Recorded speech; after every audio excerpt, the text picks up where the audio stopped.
Hello and welcome to Just Onside. It's Friday. It's a very cold, icy, frosty, and I fell down yesterday as well. I went for a walk after work, arse over tit, badly damaged my knee, but carried on like a trooper. So it's very cold and bitter out here. It's probably a little bit warmer where you are. You flew back to Dubai last Sunday, wasn't it? So how was your travel and how are you? How was my travel? Travel was challenging, Ayub, because you'll remember that it snowed Saturday night. Mm. So that put the cat amongst the pigeons, as they say. It was quite a tumultuous travel, actually. Still grateful, but it was 29 and a half hours door to door. Just very quickly. Set off at 9 Sunday morning. Remember, it snowed quite a bit overnight. Managed to get to the airport. Runways were closed. Had a 2 hour connecting flight in Jeddah, bear in mind. So that was really put under pressure, let's say, right from the off. But yeah, we managed. Manchester Airport was pretty chock, as you can imagine, from the backlog and the cancellations with people being put on other flights and what have you. So yeah, it took off, I think, 3 hours late. And then our flight was at 1:45, took off about 4:48. Set off later, you clearly missed the connecting flight. They then had the wisdom of putting us on a flight Tuesday evening, which would have meant actually nearly 2 full days in Jeddah. That wasn't really gonna wash, especially with the missus. But anyway, we managed to haggle it to get a flight that morning. So it was another 7 hours in Jeddah, let's say, waiting for this flight. Then there were some thunderstorms in Jeddah. I don't know if you followed the news, but there were some serious thunderstorms in Jeddah just as we were about to take off. It was quite dark and gloomy actually just before we boarded. So we were on the runway for a further 2.5 hours in Jeddah. Anyway, we then land in Dubai, by which time the missus knows that we've definitely missed or definitely going to miss our luggage somehow just with all this kerfuffle at both airports. And yeah, as night follows day, missed the luggage, had to organize that. Got home in the evening, 29 and a half hours door to door. Pretty tired. Went to bed. Get a phone call at midnight saying we're delivering your luggage. It's arrived at 2 in the morning. So me and the missus got up, took the suitcases in. So it's been a crazy travel. Then obviously straight into work. It's been a lot. Still not had a full sleep given the midweek games as well. So I was watching that at midnight, the Arsenal games and then the Liverpool game. So Friday night, gotta be a good sleep tonight. Excellent. Well, I mean, excellent. This Thanks is a for good that. thing about me sort of not getting in touch with you because I always like to know at first hand. I didn't know exactly what had happened. I didn't sort of text you or send you a message on Monday and Tuesday to say, "Have you got there safely?" So, in one sense, it's always good. It's not good for you, but it's good for me. Right. Okay. So, glad you're there. Glad you've at least got the first week out of the way. Have a good night's kip. But before you have a kip, we'll talk some football, and I'll talk about something very dear to your heart, the Arsenal, Oh Lord. and in particularly Arteta. But before I do that, I just forgot, almost forgot. There's a shout out to a chap who's taken umbrage. It's somebody that you know. I think he's related to uh, Bilal Ahmed. He's a guy called Safwan. He's a hardcore Man City fan, and he's not happy with my criticism What's he saying? against Guardiola. The hell's that all about? Uh, I've thought about it. I've thought long and hard about it. And Guardiola is going to do what Guardiola does best as a coach. He's going to spend big in January. That's his coaching. That's for you, Safwan. Enjoy. Right, back to the show. Right then, we'll talking about The managers. game's about opinions, are you? The game's about opinions. Right, we'll talk about managers. Well, we're talking about managers. We're talking about Guardiola, and obviously, I've questioned Guardiola's capabilities. I've always said he's a good coach, but of good players. There's another coach that really now, for me, certainly, I would certainly be asking questions, and it's Arteta. He's been at the helm for about 4 years, 4.5 years. In that time, he's won one trophy. Now, I'll give him credit for transforming. He is a club that should be winning things. He's only won one trophy, and that's the FA Cup. I mean, the holy grail is the league. He's been close, but ultimately close is not good enough. So, the question to me, question to you, OS, is: Arteta, he's had enough time. Are we getting to a stage now where maybe if he's not going to bring trophies, they should be looking elsewhere? Over to you. And I know what you're going to say. Normally when I do these podcasts at you about home in the UK, I do them sat on the floor. You're always telling me about it. Luckily in Dubai, I'm here sat on a chair. But I tell you what, with questions like that, I might fall off. I mean, no, look, absolutely not. Look, Ayub, this is ridiculous. Come on. I mean, I don't understand where you're coming from.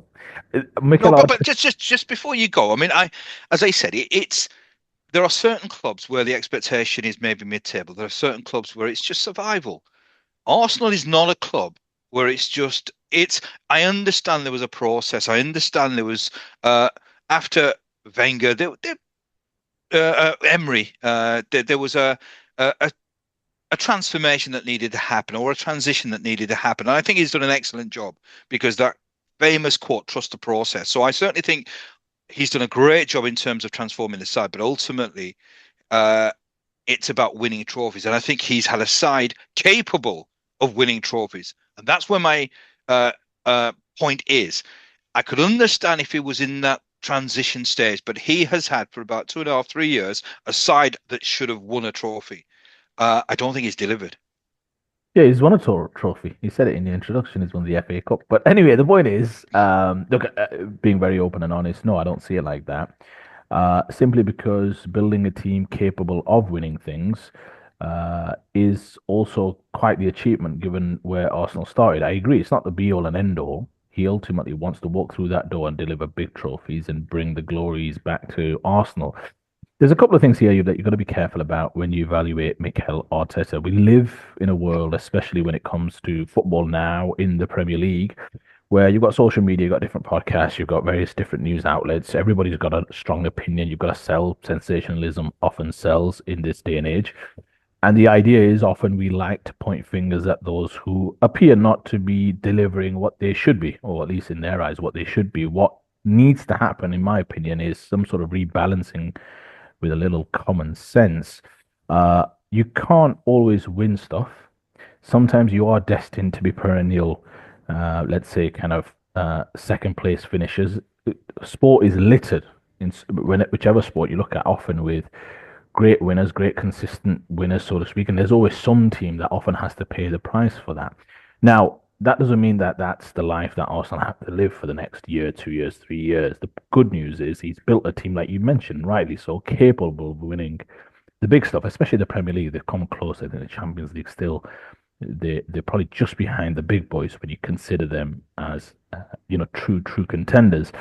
I just think the switch he's made at Europe in terms of where they were to where they are now is huge. Has he spent money? Yes. But you can't use that to knock him because we've seen clubs spend money and actually not go anywhere. I think that point is very clear. So the fact is they've spent relatively wisely. They've now become a team that looks a proper team. When everyone's fit and healthy, they're a proper team. Let's not get it twisted now. So I think that's the first thing. Secondly, look, are they going through a slightly difficult patch? Yes. Is it predictable? Though? Of course it is. There's been a few minor issues this year. I say minor. There's been a few issues, but they've all come one after the other. They started off the season with a few issues.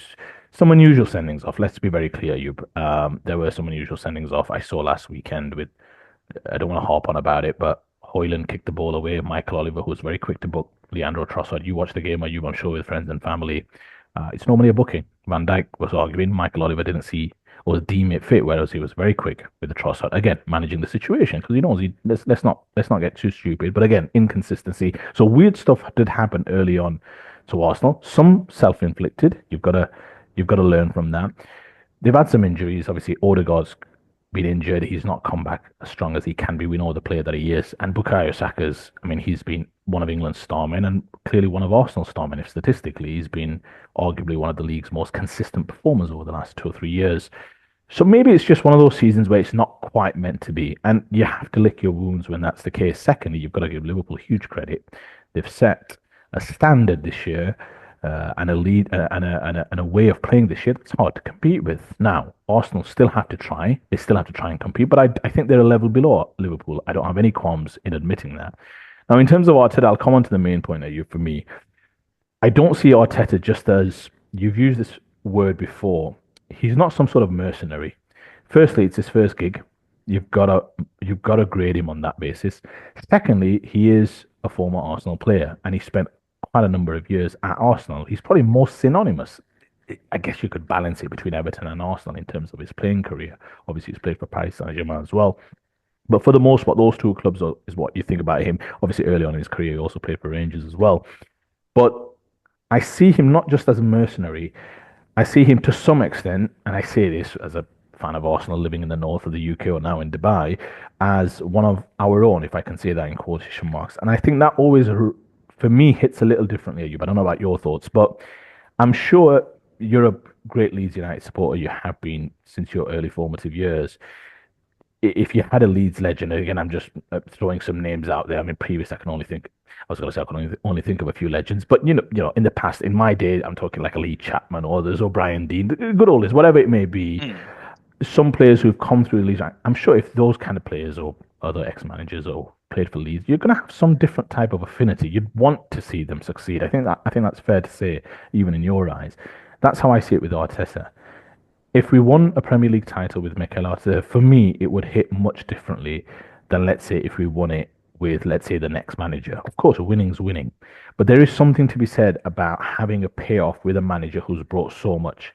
Arsenal were in the doldrums. Don't forget that. I'm not a spoiled brat of a fan who just thinks that we are entitled to win everything. No, we may well just be close finishers every single time without fail. But you have to understand the journey that you've been on. And I want to see Arsenal succeed under this manager because I believe this manager deserves to work this out. Now, they are going through a few little issues. Of course, there's some question marks about the output and the firepower up front that was well advertised in midweek, again, with a loss at home to Newcastle in the Carabao Cup first leg, which has probably proved fatal. I don't think they can quite turn it around. I do think if they got a goal just to recover it 2-1, you'd still say they're well in this game, well in this tie. Like most expect Liverpool to turn the Spurs game around. Let's see at Anfield. But from an Arsenal perspective, clearly they've got a few issues. They look a little impotent up front. They don't create as much. They don't play as much with risk, with chaos, with a bit more jeopardy in the game. They focus on very much structure, very slow, very pedestrian, very past the feet, very safe. All the comments that I've mentioned previously. These are things a young manager has to work through and get better at and understand. How do I continue to evolve this team so that they can compete with an incredible rival in Liverpool? And again, I doff my cap to Arsenal on what that club is doing right now as well. So in terms of him staying at Arsenal, I'm happy to have him as long as he's happy to have Arsenal. I really do believe that. You shouldn't forget again where this club was, and I repeat, they were in the doldrums. They were a soft touch. They were being bullied in all of the big games. I don't think they've lost against the conventional top six. I say that conventional for I think the best part of a year, 18 months now, or something along those lines, at least in the league. So they're not a soft touch. I think that's the one thing you can say. Do they have another gear? Do they have another level they need to unlock in terms of that kind of elite level status? Absolutely. But I think this manager deserves the right to make that happen. And if he doesn't, I'm more than happy to continue to give him the time because ultimately Arsenal are still, as you saw in terms of the 2024 statistics, most points, most wins, I think most goals as well, that they're right there. It's just a few. It's the few margins, those little margins that we speak about, and I think he absolutely deserves the right. I don't believe in. I think he's. I genuinely think he's got 100% approval rate for the most part. Or let's say 95%, which is as close as you're going to get. Um, I don't see any issues with him in terms of question marks about his job. The worry I would have is where he feels as though, for whatever reason, he needs to step away. And again, that could be for a myriad of reasons. So I would not want that to happen. And again, it would hit for me much differently to have Arteta win it because I think he deserves to be the one to finally seal that kind of big silverware back to this club because he's built this in terms of what Arsenal are right now as a force. I believe he does deserve to see it through and hopefully deliver the big times. I do think if it was with another manager, whoever the next man is, I just don't think he'll feel quite the same. I mean, I hear you. I mean, we had Gary McAllister, uh, but that was really in our dark days, and we got to a league with under Gary McAllister, and it was, and there is an affinity because you've obviously got somebody who's managing who used to be a player and somebody who was an exceptional player at Leeds United. He had a great history. We had Simon Grayson, albeit he had a very, very limited Leeds United career, but it was a Leeds United. I mean, that's where he started his career, and we had some fabulous times under Simon Grayson. And he does. You are absolutely right. The enjoyment is perhaps at a higher level because he is one of our own. But just on the point of Arteta again, I mean, I mean, you've made a very strong case. And I suppose, I mean, you could sort of say I'm playing devil's advocate here, but I don't think I am. I genuinely sort of, sport to me has always been about success and winning. But there is obviously also runs. But I don't consider Arsenal an also run. I consider Arsenal a club that should always be competing and should be winning. Not Nobody has the right to win every single tournament, every single event. But certainly, what I would expect in the 4 years, 4.5 years, for Arteta to have won more than one trophy. Uh, the problem I see now this season is, I mean, you've touched upon the Newcastle result. Now that's at home against, I must confess, a very buoyant and informed Newcastle side. And Newcastle always do this. Every now and then they have phases where they are irresistible, and they're in that phase now. And they're a difficult side. I think they are as good a side as anybody in the Premier League at this moment in time. So I can't see Arsenal turning that around. So which means that the Carabao Cup is something that they can't get to the final of. And again, I would have accepted that if they got to the final, won a trophy. At least, yes, he's delivering. The league, I think it's out of the question, no chance. Yep. FA Cup, we'll talk about the FA Cup soon, but the Champions League, I just can't see that. So again, high potential that they probably might end up again another season without a trophy. So that is, I'm not going to say it's a write-off, but that's another year where Arteta and the Arsenal end up empty-handed. And that's my point is, at what stage do you think, right, we now need to see an end product? And when I say an end product, I mean a trophy. So this is where, if you're just seeing a good, solid manager who's certainly, I have no question that this is an exceptional coach. I love Arteta because I think he genuinely is a coach who has a strategy, a philosophy, and you could see his identity. But ultimately, if you are managing Arsenal Football Club, especially with the investment that they've made, the progress they've made, the personnel that they have now, I would be expecting a return on the significant investments that have been made. Who, who's expecting this return? I think as a fan, surely as a fan, and those who obviously are responsible for spending the pennies.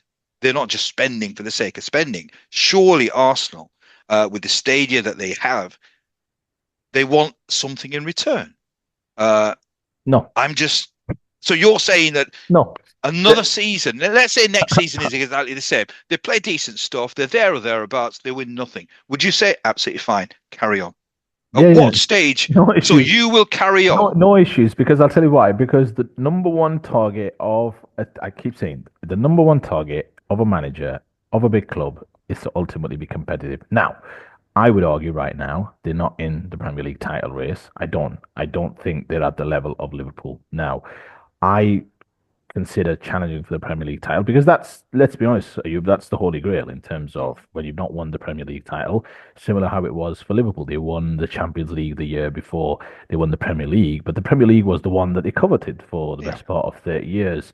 Now, having gone not winning the league title for the best part of 30 years, I mean, I said it in jest in terms of never, but what I mean is I think he's ticked the first box. He's made Arsenal competitive.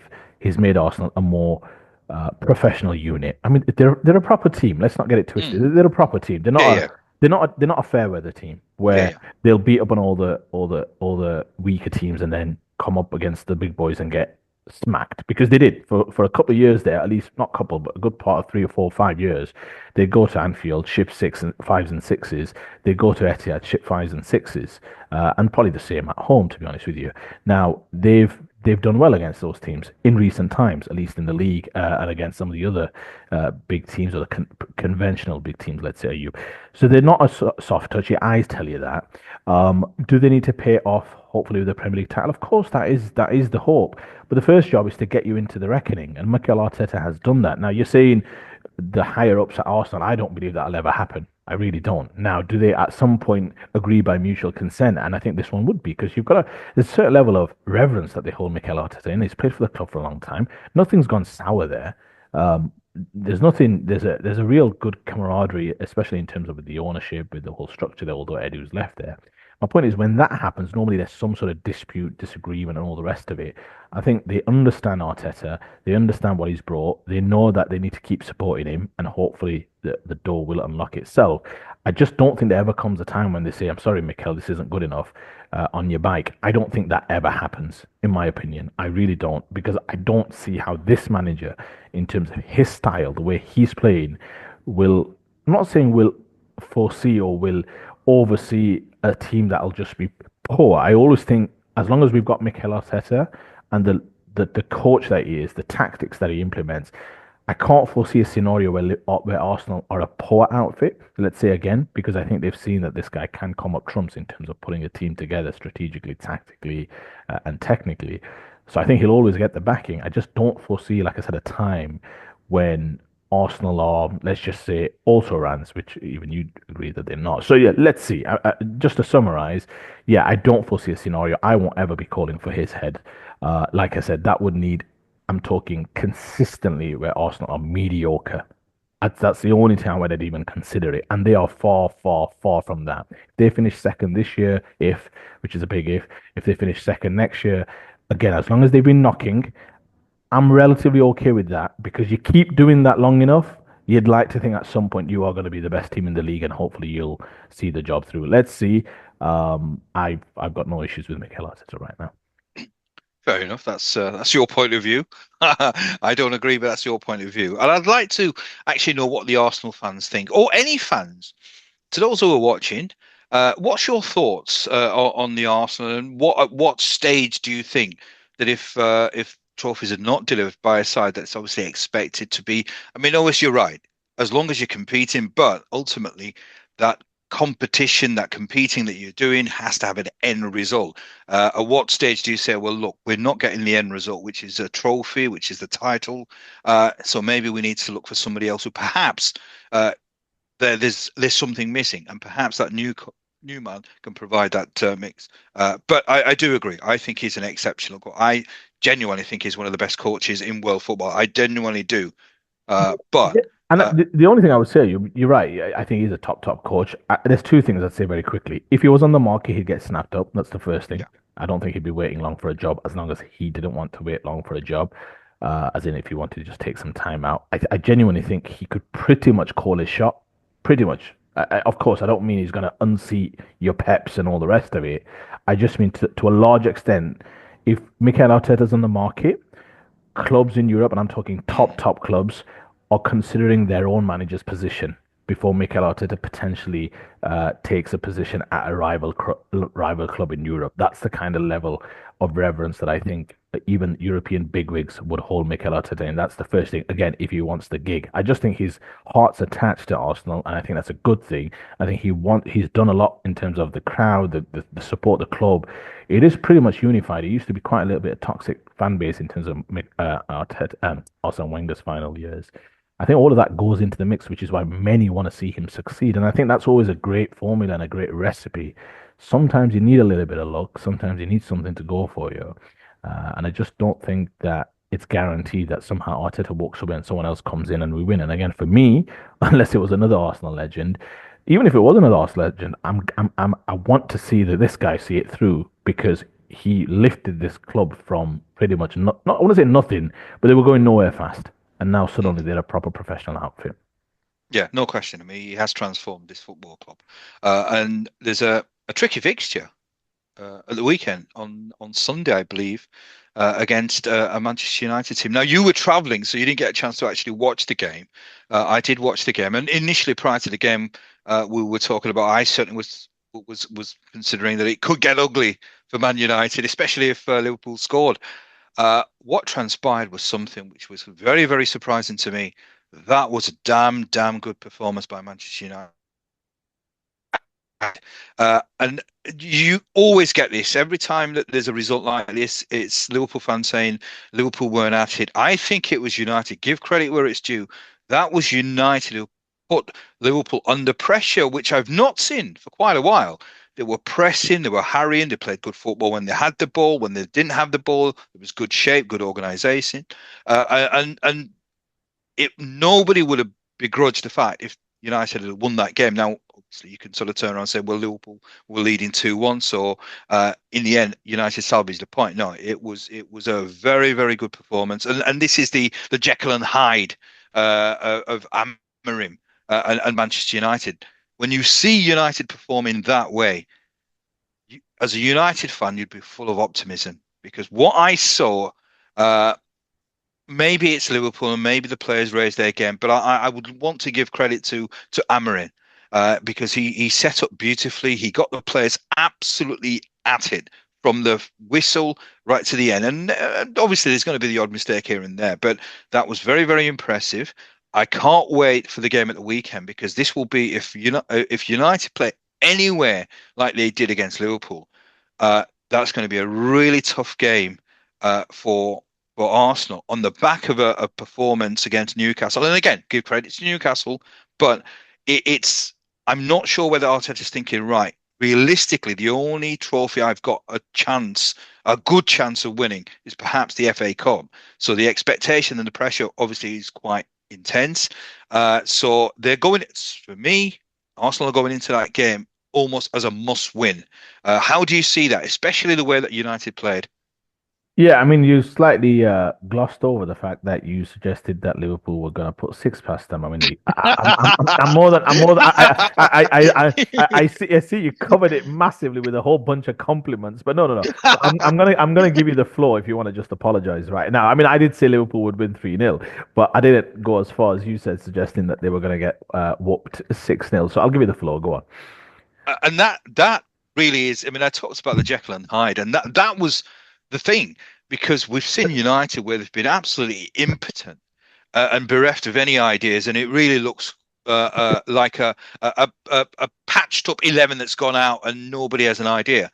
What Amarin did, again, you have to give some credit to the coach, but uh, I'll It's just I the did apology. say It's just no, the no, no. apology. It's just the apology we want, Ayub. No, Just no, the no. But apology. I did say that. I mean, the caveat is if Liverpool scored early. That was the caveat. If Liverpool scored early, and obviously they didn't, so therefore it's it. I don't feel I need to apologise. But United were impressive. Going back to United, they were impressive, and I genuinely think this is going to be a tough game for Arsenal.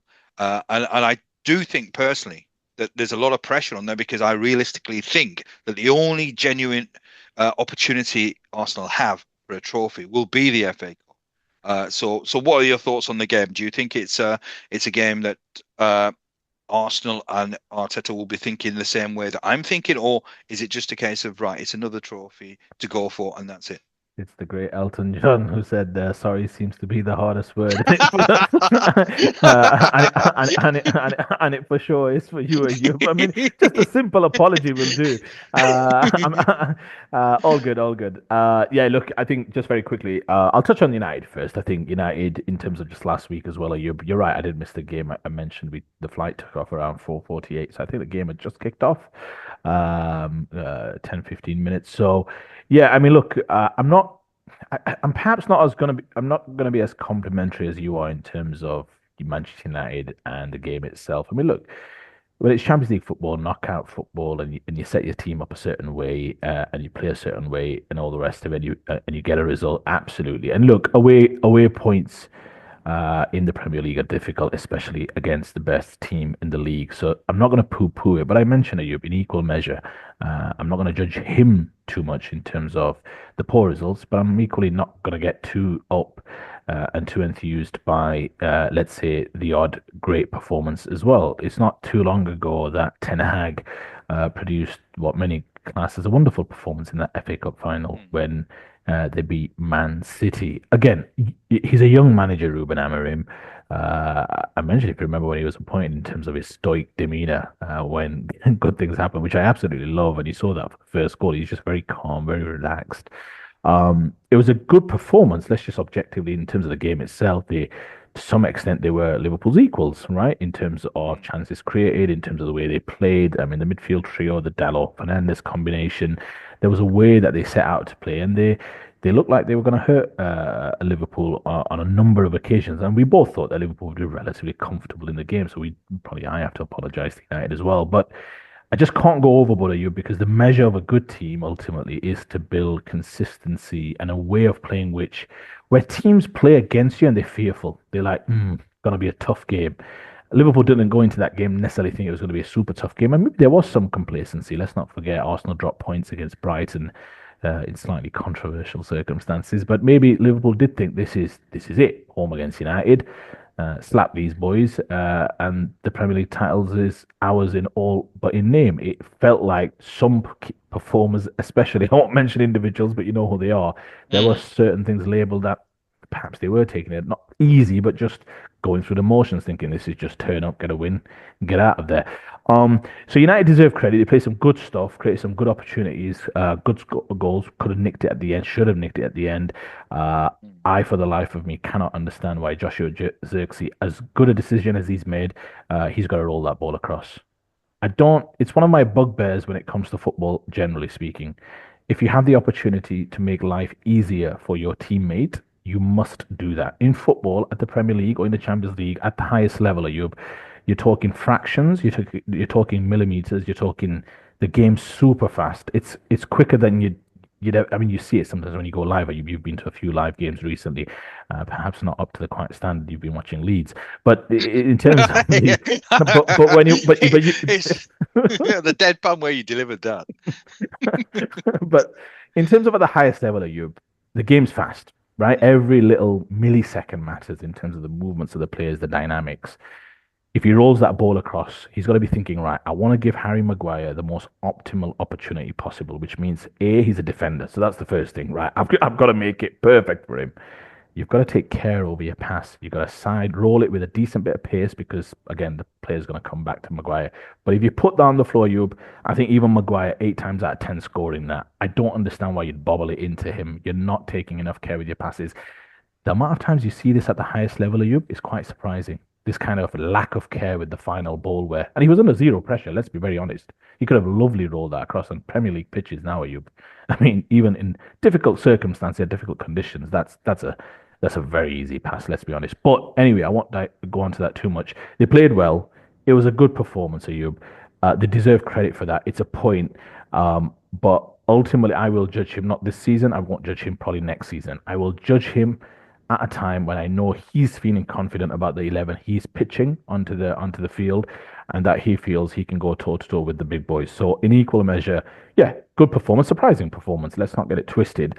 I do think, Ayub, though, it'll be interesting when they have to set up against teams where perhaps they're expected to initiate the play. We've seen that with Spurs a few times where they've gone to the Etihad, sat in, got a fantastic victory. Old Trafford, they absolutely bossed Man United. But then we've seen games at home to Ipswich where they've had to initiate a lot of the offense, so to speak, and teams have been able to relatively easy pick them off or blunt their attacks. It's a different dynamic when you have to be on the front Mm. foot, when you have to create opportunities, something Arsenal are suffering with in terms of their pedestrian play at times, especially in the attacking areas. So I'm just going to be wait and see if they can start stringing some good, consistent performances together. Yes, they played with a great level of commitment, but they say you at the highest level. In some ways, it just feels even ridiculous that you'd have to comment on those kind of things. That they were Mm. committed and they were strong and they were and all the rest of it. Let's see in a game where perhaps they were expected to win. In the Premier League, every game's difficult. All the good teams. I mean, even they can all play you to some extent, Mm. perhaps except Southampton. But they can all play. So let's see. I'm not going to go overboard. I think for Arsenal, tough game. Yeah, United will be a little bit confident, and Arsenal going through obviously a difficult period, especially without their star man. But yeah, probably more of a referendum on Arsenal right now. I'm okay with that. I think that's fair. I'm okay with them getting bounced out of the FA Cup just because I think I don't think their squad just right now with some of the issues they've got. I think they just need to get back to trying to rest up. Remember, he put a very strong outfit out there, Ayub, in that game against Newcastle. I didn't think they deserved to lose 2-0 per se, but they were relatively blunt in attack. But yeah, all in all, I think big game, a bit of pressure on Arsenal. That's fair. I think that's fair. But I think if United can go there and pick up another positive result, who knows? A little bit of momentum starts to build for them as well. So yeah, a relatively big game. That's fair. Yeah. Okay. Okay. Right. Just before we wrap up, there was some news yesterday, which was quite surprising. Sean Dyche, he's been relieved of his duties. There's something obviously happening, which we perhaps will be informed about in the coming days. But it is a surprise. I mean, they're perennial relegation battlers for the God knows how many years, and the king of Big Sean Dyche. So if you're in a dogfight, it's the ginger one that you want. So why they've got rid of him whilst they're in a dogfight is a surprise to me. So uh, initially, what's your thoughts on Dyche being sacked, I presume? And who do you see as a potential replacement? There's talk that it could be Everton former coach, David Moyes. Won't be a bad shout because he's used to that dogfight as well. But firstly, what thought on the reasons perhaps Dyche might have gone? Uh, over to you. Yeah, I think genuinely Sean Dyche, he is to some extent. Look, he's a coach that's relatively well liked, I think, amongst his peers. Uh, he's always unfortunately going to be tagged with this type of job, right? Ayub, he was obviously his best years were at Burnley. They were a club that yo-yoed in and out. I mean, I say yo-yoed, that's probably unfair to say. They were established in the Premier League for a little bit of time as well.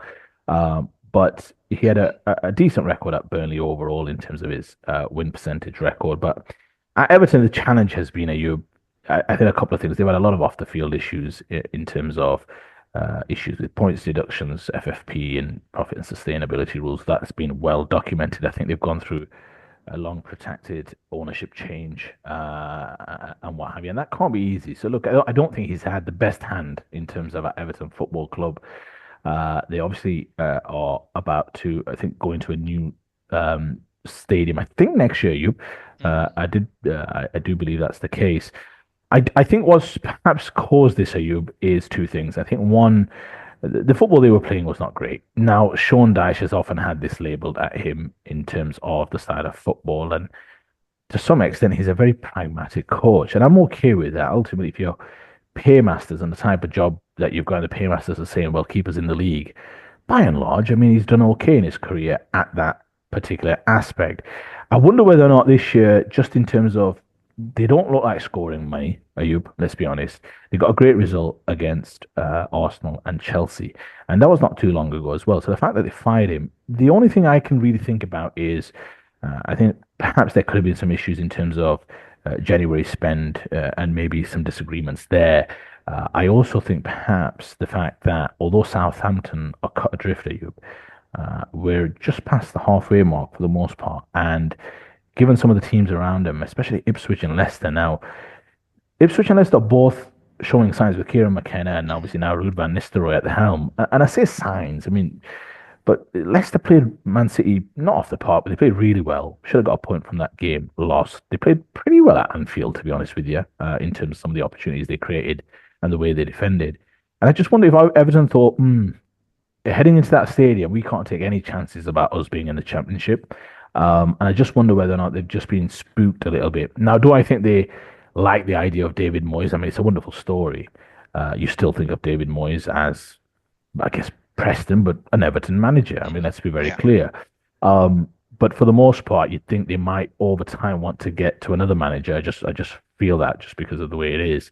But I just wonder whether or not it's a case of get him in, get a job done. We have to be in the Premier League heading into that stadium. And I just wonder if they got spooked by where Everton find themselves. They're outside the relegation zone, are you? But they're only 3 points ahead of a Leicester City. And Leicester look sprightly enough where they could pick up a few wins. And Everton have had a few challenging results recently. So, yeah, look, I think that I genuinely think that's probably what's driven this. I think Dyche probably having his hands tied in terms of the market itself, but also perhaps a style of play. I think Everton fans have been quite disgruntled in terms of what they've seen as a product on the pitch, and it just goes to show fans now. Ayub, yes, they want to win, but I think to some extent they also think, yeah, but you can entertain us and you can also get some wins, and it's a very difficult balance. We've seen that with Spurs, right? This conversation about entertainment wins. They're not mutually exclusive. Liverpool are a great watch. They win a lot of games. Um, yeah, that's the only thing I can put it to. Halfway around the season, normally owners start to get a little spooked, especially if you're a club that thinks, I mean, to have Ipswich less than Southampton in the league, they'd have thought, I mean, and that's what Sean Dyche has prided himself on. He's always found himself with arguably three worst teams in the league, and he's done just enough. I think this time Everton just thought, we could get dragged here into a bit of a mess, and Ipswich just are showing enough where that home win against the home draw against United, obviously a little while ago in Amorim's first game, that home win against Chelsea, they're just showing enough togetherness. Delap looks lively up front, where they could pick up some wins here and there, whereas Everton are just kind of shuffling along. So that's my take. I just think the owners have just got a little bit spooked before the stadium move and thought best to move on at this stage. I mean, I just find that difficult to comprehend. The reason why is because if there is any coach that's an expert at avoiding relegation, then it's Sean Dyche. So therefore, if they're spooked, you you look at right, who have we got somebody who's able to navigate through these very choppy waters? And yes, they have. So therefore, that doesn't it doesn't make sense to me. What makes sense to me is almost the situation that uh, Bournemouth and Gary O'Neill. It's whether they are thinking, right, it's time now to perhaps look at, we've got a new stadia. So in a sense, almost we need a new identity. We can't just be this perennial sort of side that's always in a dogfight, always battling. We need perhaps to look at uh, somebody capable of taking us to the next level. I think Dyche is somebody that'll keep you in the league. I genuinely think if he had stayed, Everton would stay in the league. For two reasons. One, I do believe that there are three sides worse. You're right. I think there are signs, especially with Ipswich. You are absolutely right. I think Ipswich have, I won't sort of say turned a corner because they have had sporadic moments of playing well early parts of the season, but now it's translated into some decent results. So it's not a foregone conclusion that they are going to be part of the bottom three. But I genuinely think that Dyche has got so much experience. There is enough quality, not to say there's a huge amount of quality, but enough quality at Everton for them to stay up. And they've got a coach who knows how to stay up. I genuinely think that right, their stage, I mean, by all accounts, it looks brilliant. It looks amazing. You can't have a stadium of that ilk and then play the stuff that Dashi is famed for. So I've got a feeling that it's probably a decision that's been made or some things that happen where maybe somebody has decided that look, this guy's he's served his purpose. He's kept us in the league for a number of years, but we need to do what Bournemouth did and get somebody who, because Bournemouth is a wonderful example because they were teetering and there was a genuine chance that they probably could have been dragged into a relegation dogfight. But Iraola has absolutely transformed that Absolutely. football club, and he is going to go on to bigger and better things. But what he's done is an example of what you can do if you get the right coach and make a tough decision. Because I mean, we've talked about it many times that you thought it was an unfair decision, and I at the time thought it was a brilliant decision, fraught with danger, fraught with risk. But it's something that I quite liked. It was because it was a decision made for the right reasons. Fine. I mean, we disagree, and I think you framed my argument slightly differently. I didn't have anything to suggest about the incoming coach. I just think it's a very tough decision to make when you were relegation favourites, and I mean favourites when Scott Parker's getting spanked 9-0 or whatever it was at Anfield. You then bring him in, you're absolutely doomed. He saves you from absolute relegation certainties. You could have asked any football fan. Bournemouth were going down after 4 or 5 games, and he saves them. So he goes into the boardroom. Right, guys, I've saved you. What's up? Right, you're on your way, mate. Off your pop. I mean, it's not very fair, is it? That's all I'm saying. And you might say life's not fair, but look, we digress. The only thing I would say, you just very quickly to your point, you're absolutely right. If you look at the bottom of the table, or kind of bottom 7 or 8, and I say this respectfully, but United do find themselves in there currently, so I have to talk about it. But United changed their coach. West Ham have just appointed Graham Potter. Mm. Palace had Glasney, I think, come in last season. Wolves just changed their coach. Ipswich, Kieran McKenna, I think they handed him a contract at the start of the season. Yeah, You remember there were some rumours about yeah, yeah, United, about even Chelsea. I think there were some yeah, noises as well at the time.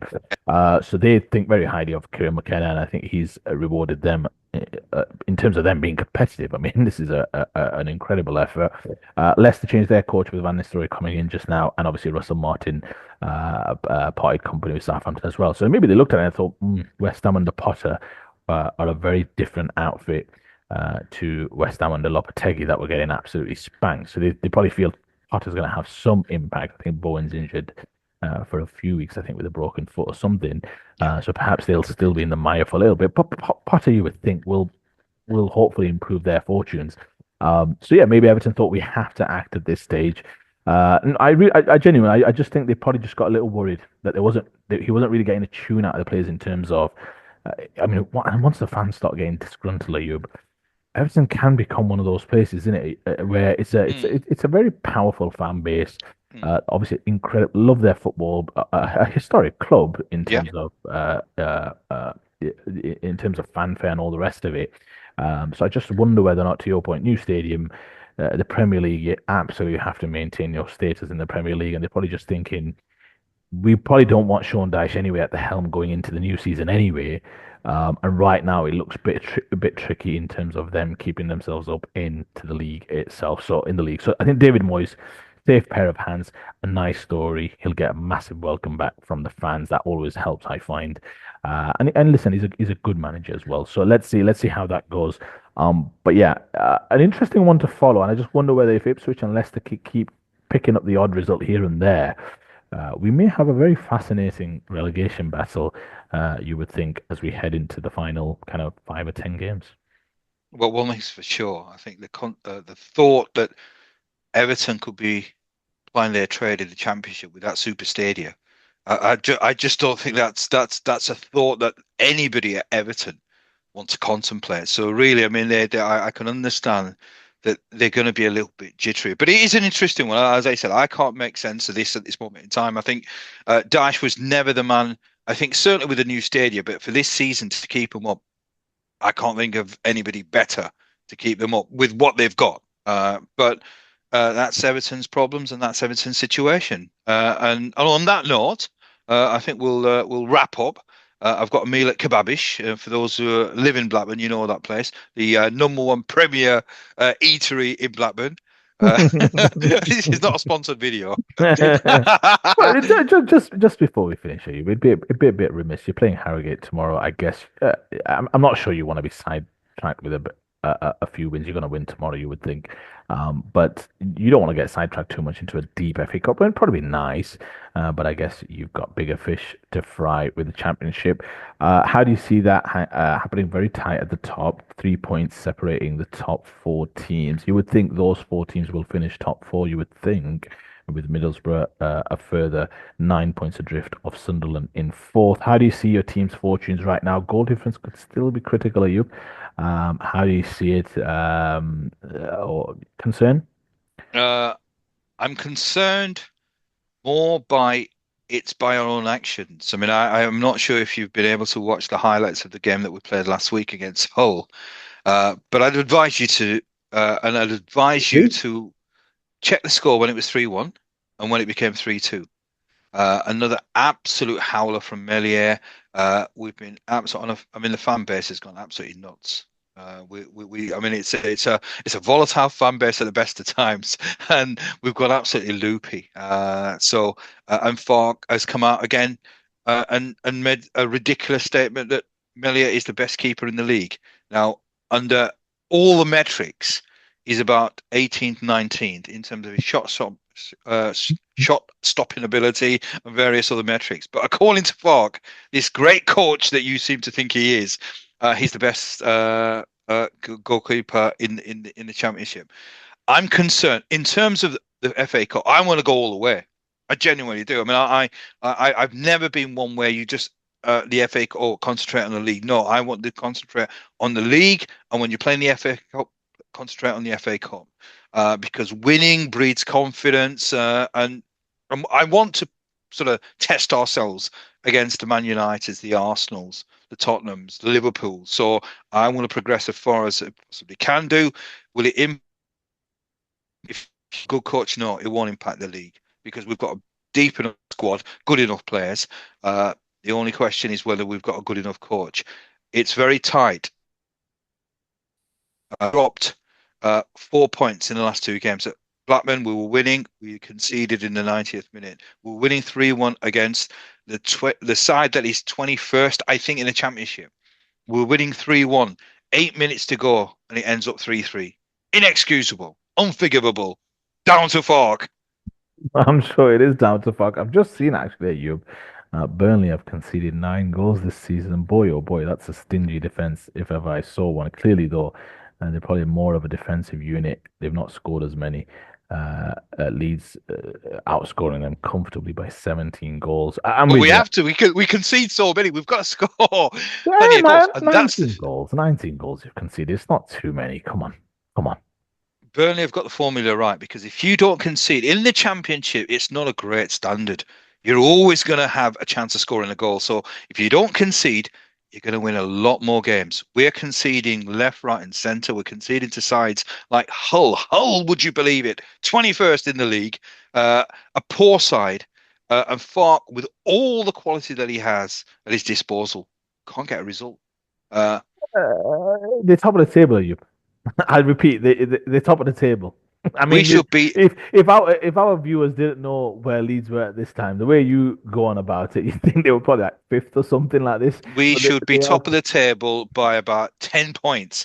And therein lies the problem. But that's my expectation. This is the difference between OS, the Arsenal supporter, who's quite happy with mediocrity. Whereas with me, this is the difference. Even when we're top of the league, it's not good enough. It's not good enough. The difference is that when you join the big boys, you, you better get used to mediocrity, mate. Because and I love how you say in the FA Cup you want to go as deep as possible because you want to test yourself against the big boys, and then you rattled off 4 or 5 big teams. Whereas I was thinking the moment you play one of them, you ain't gonna be playing any of the other ones. So you can just. I think the moment you get a nice trip out to Anfield to play Liverpool in the FA Cup, I think that's where the road ends, my friend. The road to Wembley ends at Anfield. Is that what it is? Yeah, All right, exactly, okay. exactly. All right. So on that depressing note, but it's as always good to speak to you, OS. Enjoy the weekend. Get some rest. Thank you. I think you need that, and we'll catch up next week and have some decent, juicy topics to talk about, and hopefully, for your sake, Arsenal progressing to the next round to play Leeds. Good stuff. All right, okay. And as always, viewers, thank you so much for watching. Have a great weekend. Stay safe. If you're out and about, be careful. You don't want a damaged knee like me walking on ice. All right, see you later.